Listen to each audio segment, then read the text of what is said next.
I never said this before. It's the first time I could write lyrics without Googling, you know?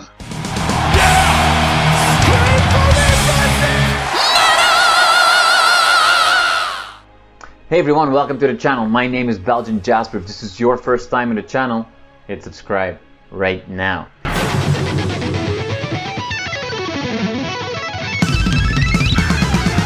Ayreon, thank you so much for your time today. Yet again, you are making some time for me. Always, Jasper, you know that. Always. Asking, yeah, you're one of the most featured people on the channel now. I mean, I know they're getting totally sick of me. I don't think so. I don't think so. Every time there's a new interview, people are always super excited. I hope so. I hope so. Now, we are, unlike all the other interviews that I've done with you, this is, I think, the first time that I get to talk to you after a new album is released. Oh, okay. Cool. So, does that then now mean that I'm talking to you in the stage of I will never ever do another album again, or are you already in the oh, I'm so super excited for my next album stage? I'm still in the wow, this album is doing better than I expected stage, and in the I'm already working on new stuff stage. So a lot of stages at the same time. Yeah, fantastic. Yeah, and congratulations. We saw the charts of the yeah, I really, this time I did not expect it. It's a side project, you know, it's not typical Ayreon, it's different, it's not really a prog album, it's not really a metal album. I was like, oh my god, you know, is this only for old farts like me? But luckily I'm getting a lot of mails now every day from people who are really happy with it, and younger people. Yeah. So yeah.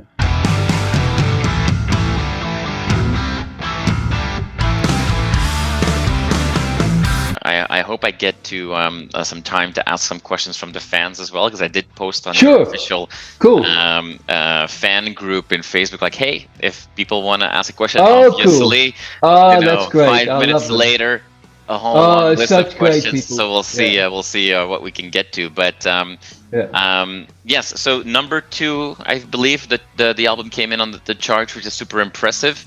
I don't know if that's the most impressive, or the fact that for the official band photo, Timo actually kept his shirt on and closed. I know people think like, wow, Timo's showing off. I'm the one who made him show off, you know. When we had the photo session, it was closed. It was all closed. I said, hey, Timo, God damn it, man. What are you exercising all day for, man? You got those abs. We're all jealous as hell. We all got our tummies. Show it, you know. And he was like, I don't know. I said, yes. So that's entirely my... If I don't tell him, he'll just keep his shirt on. Like on the video clip, I was not going to bother him, you know. I was like, maybe you don't feel comfortable, you know. So I think it's close there. But hey, man, if you have a body like that, flaunt it, you know. There you go. We all want the body that Timo has. We all do. We don't want to work for it. No. Want to snap our fingers and that's boom. It. In and out of trouble, in and out of jail. Yeah, I was born to fail. For the few people that might be watching this interview that haven't had a chance to check out the album, or are not familiar with your side projects as much, on this album, I mean, it is a very open and on-the-nose love letter to everything 70s, not just music. Totally. There's a lot in there from lyrics as well, but from music, definitely. And so maybe a place for me to start is, I mean, when I was listening to the album for the first time, I was kind of thinking like, okay, is this either Ayreon trying to revisit or redo some ideas he had for the Lost in the Real World stuff, or is this actually is he now creating the music that he's sort of complaining about in Lost in the New World, where it's like, you know, taking all these influences and challenging a glorious past of music into something fresh new? This is my pink Beatles in the Purple Zeppelin. That's basically what you're saying. I'm asking because I mean the music is filled to the brim with references to the glorious but time. I think the references are mainly lyrically, 100% lyrically, of course. I think musically there are a few little hints. There's like some hints to, of course, Deep Purple with the Hammond. Oh, of course, There's some links. There's one little link to War of the Worlds that no one has noticed yet. I'm like, oh, when Yo sent it to me, it was so obvious. But so there are little links, but I wouldn't say it's like, hey, let's get all my favorite songs and Right. do something like that. It was more like, I have these musicians. They're the best I could think of. I totally look up to them. I want them to shine on this album. I want to show the world how good they are. Yeah. And I'm gonna write songs for them where they can do that. Yeah. So basically, it wasn't like let's write another Kashmir or another. Right. And I've tried, man. On each album, there's an attempt to write another Stargazer, and I'm not coming close. So I'm better give up. Can't go wrong. You're such a liar, she was. But I Yeah, you referenced like Deep Purple already, and obviously, there's a specific song that is a direct aligned to a Deep Purple classic, for Smoke on the Water, and you're basically telling the same story, but from a very toxic masculine loser that, some stupid, let's call him. It must have been a loser. He did something with a flare gun. It's interesting though that even when you allow yourself to be so straightforward song-minded, it's still not as straightforward as a Smoke on the Water. Like, I feel like if you were to ever release a song as simple as Smoke on the Water, people go like, huh, is this Ayreon? Ayreon needs to have big music and so on. Like, is that hard to find that balance? Oh yeah, it was a challenge, because impressing people with walls of sound, 20 guitars, loads of keyboards, 20 singers, it's not hard. It's not. If I do a rock cover, if I do an Ayreon and it's huge and it's got all these moods and people are like, whoa, But to write a simple song like Smoke on the Water, really, you can't just sit down like we were saying before the interview. I was playing a little guitar when he already when we started. Saw me, and that's when the ideas come. You can't sit down and write Smoke on the Water. It just comes to you or it doesn't. And that's very annoying. I mean, I can write a very complicated 20-minute song, sit down and write it. That I can do that. But to sit down and come with one little idea that's good enough to fill 4 minutes is so hard. And that was the challenge. I actually saw Smoke on the Water on YouTube. As I usually, old man fell asleep watching YouTube. I watch YouTube like each evening for an hour. And I woke up, saw Smoke on the Water, and was really like, can I do something as simple and as catchy as that? And I came up here and I had this riff and it was too much like Smoke on the Water. So I said, let's not do it. And then the next day it was like, why not? It's an album about the 70s. What if I lay it on thickly? What if I write a song about Smoke on the Water? Make it obvious, Then I won't get into legal problems with the Purple crew. Right. And I actually I sent the song to Ian Gillan, and I asked him if he. I thought it was a great idea.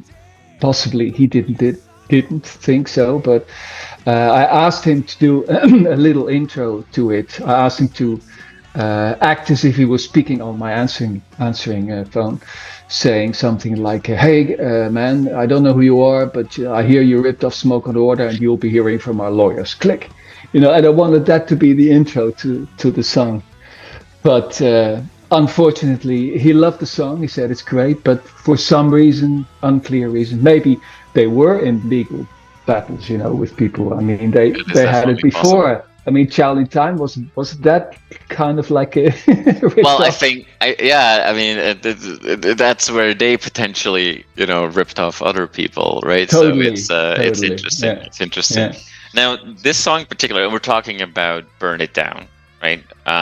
Which is that retelling of Smoke on the Water, but from a different person's perspective. You do a similar thing with Ziggy Stardust. Totally, yeah.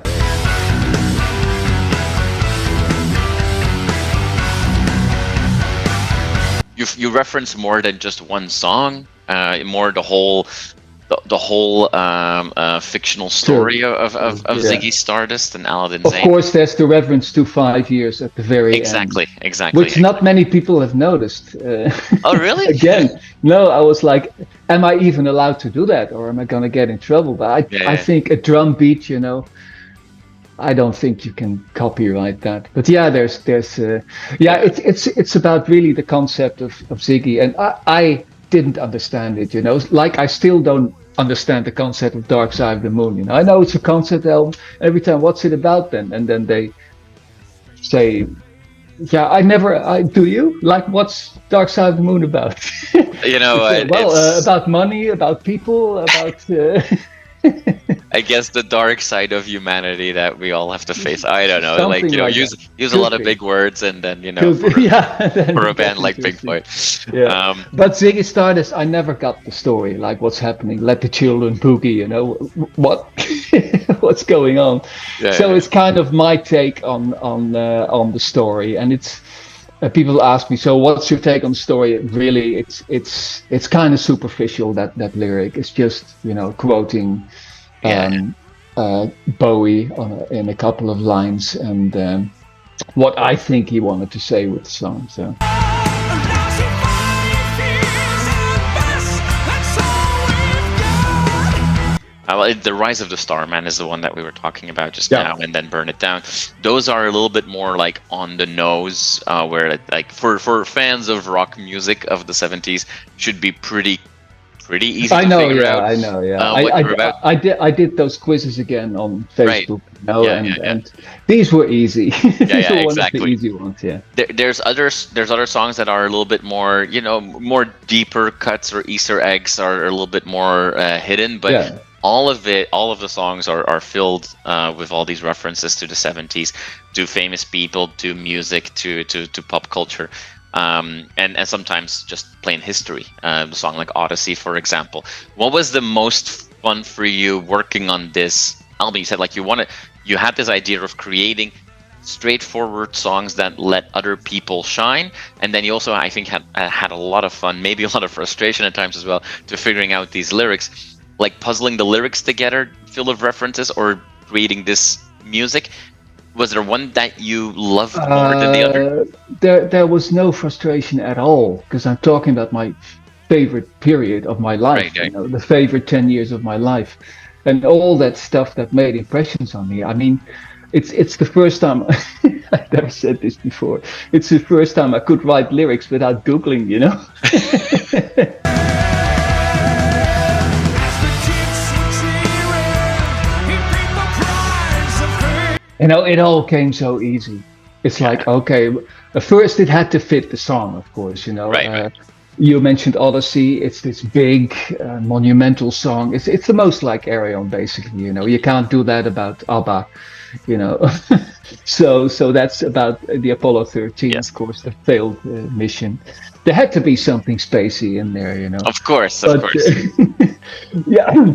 But your question to choose between that, it's impossible. I love writing lyrics, and writing lyrics is a lot easier for me Yeah. than writing music. Probably a lot of people are going to say now, yeah, cheesy lyrics like that would be easy for me to write as well. But no, lyrics is really I can. Well, I never sit down, but I can get in front of the computer and write a lyric. I can't do that with music. Okay. Music, I have to come to me. I can really, if I have the idea, I could just write a lyric in one day. It's still crap then, and then revisit it the next day, and then perfect it. And that's great. You got this, and you're gonna perfect it. And that's mostly the moment that I do use Google, and I do use the thesaurus, and then they're writing. Are there better words I can use? Are there better rhymes I can use? Writing lyrics is maybe because it's easier for me. It's more fun because. Time flies when I write lyrics. Really, I write a lyric and then whoa! And writing songs can be harder. Can be, So Awesome. Yeah.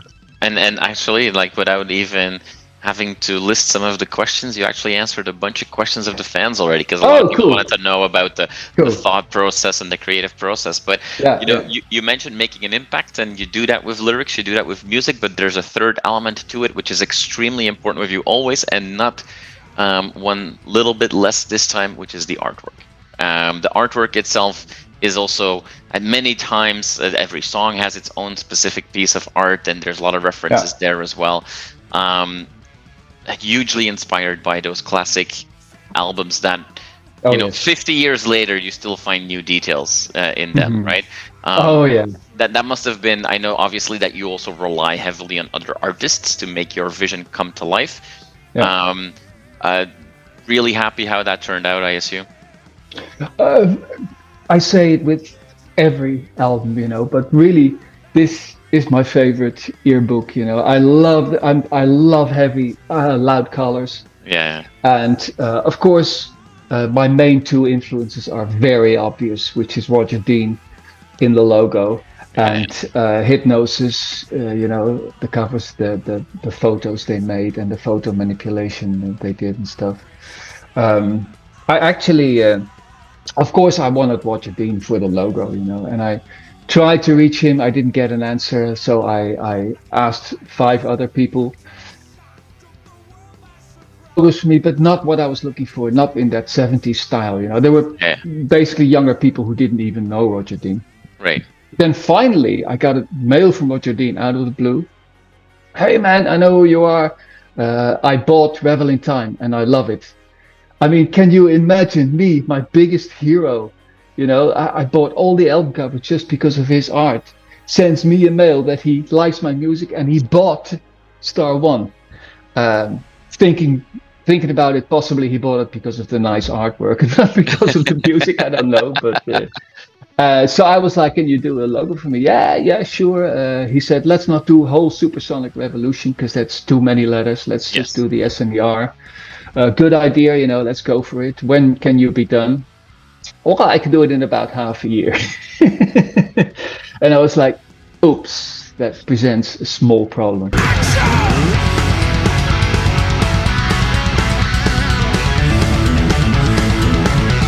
And then suddenly I was under the shower and I saw the connections on the shower wall, and just with my finger I made the S and the R and they connected, you know, like the Yes logo, the Y goes into the S and through the E and it's all connected.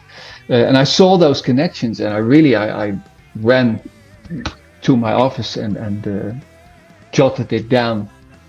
And of course I needed other people to perfect it for me, because I can't do all the Photoshop stuff, and basically that's how it went with the front cover as well. I mean, it's all my idea. I knew exactly which colors I wanted, how I wanted it to look. You mentioned Lost in the New Reel, my solo album. That's the feel I wanted, so I asked that artist again, and I draw the whole cover and say what I want, and then we made the photos of the artists. Laurie made them here in her photo studio. And it's actually drawn. He drew the whole thing with pencil, which is really important for me. You know, the old analog bastard. So extremely proud of that, and also the images for each song. You know, they're amazing too.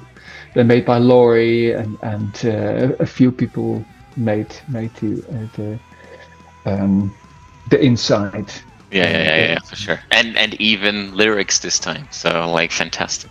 Even lyrics, Oh my god, it's really, you know, you're checking everything, and then it's like, you should have an apostrophe here, you should have a comma here. No, that's a capital. That word should start with a capital. So you're looking at all these little details, and you forget, like, oh, there are no lyrics. You know, you oversee that. It's like if you look back at it. Of course, it was right in the Corona. Sorry for rubbing more salt in that old. But that was crappy.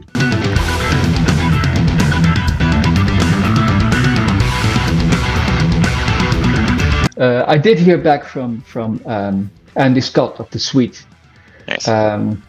Of course, one of the songs is about glam rock, and I mentioned the suite, and I was like, oh, so curious what he would think of it. So he sent me a very nice message that he loved the album. He made some comparison with Dream Theater, I think, and how he loved it, and how I must be a superstar or something in Holland or whatever. So Well, I know you don't like that term, but you are. That you know. I like the term, but I don't like the in Holland out. No. I mean, worldwide, okay, you know. Yeah. Okay. Global superstar. Global. There you go. Potentially intergalactic. There you go. That's what we'll accept. Yeah. That's what we'll Let's accept. think big. Awesome. Now, thinking big. There's obviously a lot going on for you. You already shared that you're working on the new album already, which, you know, following Star One and now this album, I'm going to assume that this might be a return to Ayreon. No. It's actually, I'm working on 2 albums now, and it's 2 albums for singers who have asked me, you know, to write and record an album for them. Oh wow. With one guy, it's an old friend, and we're revisiting songs we wrote a long time together. And the other, I can't say anything about. Yeah. But it's exciting. I've only written 2 songs so far, and it's something very different again. Okay. The one project is kind of retro, maybe like Supersonic, maybe a bit later, like 80s. Yeah. And the other is more industrial and yeah, it's I don't know. I don't plan it, you know. It's not like, hey, let's now start writing albums for other people. It's not the way it goes, you know. Yeah. It's just I see a little window. Okay, I'll help you out, you know, and then I start, and then I get excited about it. So. Yeah.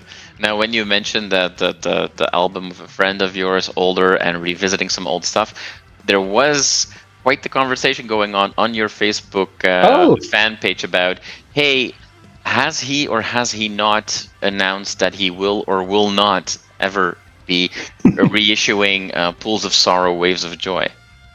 I've been working on that for a long time now, and I got permission of the owner because the owner doesn't want Ray's music, was released on Ray's music, so the owner is surprise Ray, and he's a really nice guy, but he quit the business, but he doesn't want to sell it. So I can't release it. So I said, hey man, it's a shame, and I have a lot of bonus tracks, and I have a lot of demos, and I got an hour worth of really interesting material. And he was like, do whatever you want, man. If you want to release it, just do it.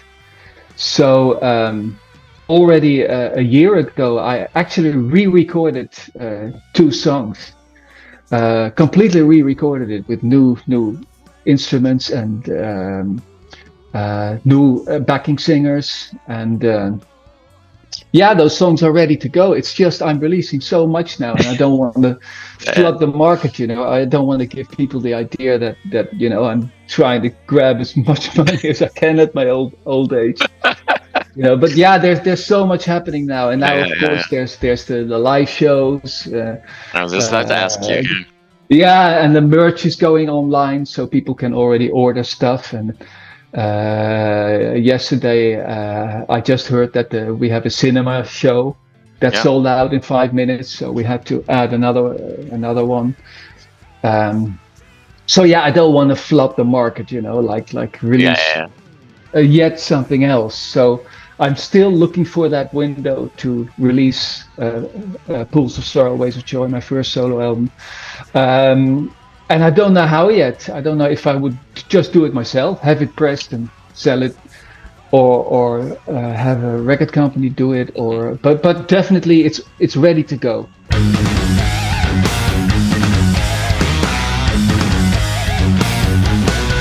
To wrap us up, I'll bring this back to this release. Because you mentioned already, the live shows are coming again, which has been crazy. The success and everything always that you put online, or everything that our tickets are available for, they're sold out in 2 seconds. So we talked again with this cinema, we did not expect it, because last time there wasn't one sold out, but the other, you know, there were 100 people Yeah. there maybe. And we really did not expect it. I think you have to start adjusting your expectations going forward with I will everything that never. you do. People always tell me, but I will always, I will always be, yeah, but by now it has changed. You know, people are getting older, or life is getting more expensive, and you know, I always find a reason that it will go wrong. Well, Terrible. so to sort of wrap us up, because I mean, obviously, want to be respectful of your time and let you go back to the creative process that was going on before we started recording. This album, we talked about the fact that because that it's super song driven, but it's bursting with energy, and they're great ways for all the players to showcase what they can do. Oh yeah,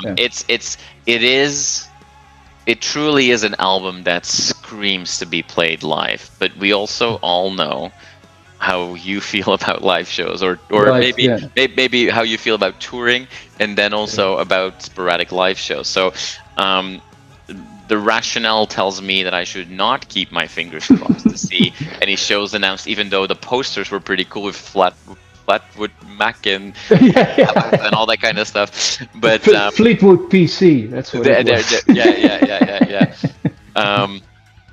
White Sabbath. Is that unfortunately correct, that we should not expect to see these songs live anytime, or is there a glimmer of hope? Well, it's a bit double actually. As I was working on it, I was like, okay, I can be the bass player. I can do it. You know, I could do this live. Then you're working on it, and you're so excited, and it sounds so, like you say, energetic, and it screams to be played live. So all that time, I'm thinking, we're gonna do this live. But then we recorded the video clip, and you know, it's 2 days of playing that song like 100 times, 200 times a day. And really, I was standing there and I was like exhausted and feeling like, oh my God, you know, can I still do this? And it's challenging music. It maybe doesn't sound so complicated, but it's really complicated stuff also for the other musicians. So it would be quite a challenge to do this live. And it's not like, let's just do one show, you know, because you will have to practice for months to do this well. So in other words, it can be done. It is an option. Of course not this year because of the Ayreon stuff. And then when the Ayreon stuff is done, there will have to be a DVD which has to be edited and mixed, and these new projects I'm talking about. So I know JC we have this app group, and JC, every time he finds an excuse for us to play live, you know, I know this promoter, I know this venue, you know. So it is a possibility, but it would be a big step for me, you know, knowing how my stage fright and stuff like that. And you know, the good thing is I would be a bass player. I can be a bit in the back and let the guys. Let Timo show off his apps, you know. The turning of a page, a sudden rush of inspiration. On that hopeful and muscular note, let's wrap it up. Thank you so much, Ayreon. I really do appreciate it. I've taken a lot of your time already. It's always a pleasure, man. Really. I appreciate that. I appreciate that, and the fans will be very happy for that. You answered so many questions. Yeah, thanks for the questions. Thanks for the interest. Really cool. Awesome. Well, have a fantastic rest of your day and recording and being creative and being very busy with the preparations for the 01 shows. And I can't wait to have another opportunity to talk to you again. Thank you so much for your time. Cool, Jasper.